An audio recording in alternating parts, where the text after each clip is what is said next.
Yeah, that's so helpful. And you're inspiring me to take cold showers. I was taking it at the beginning of the year, and then I was like, oh, it's so cold. And but I do go to a natural hot spring, and they do have hot and cold plunges, and that was great. Do you So go to I do you go to the Wee Spa? Or no, not no, Wee Spa. No, not Wee Spa. Beverly Hot Springs in yes, Koreatown. Oh, yes. I missed that place. I used to go there all the time Oh, for years, especially when I lived in Koreatown. Yeah, people wouldn't believe me. I'd be like, "Hey, you want to go to a hot spring?" They're like, "Where, in Joshua Tree or whatever?" No, it's in Koreatown. And they would think it's just a swimming pool. I'm like, no, this is geothermal, like real spring water. And they have a really cold plunge, man. That was like my saving grace. I missed that place so bad. We don't have any springs like that in the Austin area. There's one little hot spring outside of town, but it's nice. I'm glad that it's there, but it's just kind of a warm spring and they don't have a cold plunge. oh, That I yeah, the Beverly Hot Springs is It's a epic. great reset. Yeah, I actually Epic. go there every week and I get a massage. It just it's so calming.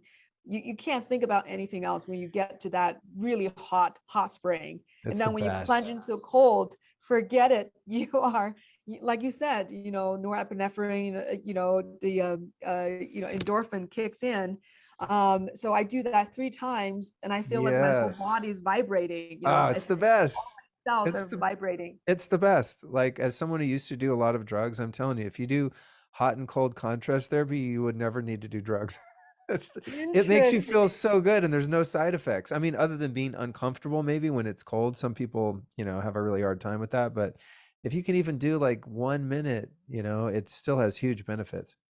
Yeah, I remember when I was in China, that was my first exposure. I was just a kid because I lived in China for 20 years, but they were talking about swimming in the winter. So they literally break the ice and people jump in. And I was like, oh my, that's so crazy. But people were saying this is the most incredible thing for your health.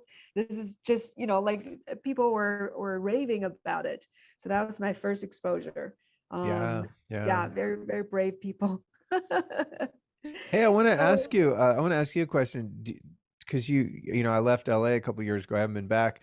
Um, did Beverly Hot Springs open the outdoor section yet, where they have no, the outdoor I pool? didn't know they have an outdoor one. They started to build it about 2 years ago, and it was taking forever. And I would, ask them when I went in there, when's it going to be done? Oh, it's going to be done in a few weeks, and then it just never was. But they built like a whole pool, like the size of the Wow. indoor men's and women's. But this was going to be a co-ed hot pool outside. Yeah. Wow. Yeah, and I was like, "That's so cool," because you could go out there and get sun and, actually just be outdoors and get some fresh air, but I don't know, maybe they never Yeah. finished it. Well, I'm grateful it's open at all because in the beginning, I think for a year during COVID, it just closed. It was so R sad. Yeah. right. So Yeah. yeah, the world has changed a lot since you Go left. go figure, like, the one thing that's good for your immune system, getting hot and cold. Nope, can't do that, and taking a sauna. I know. And Jim,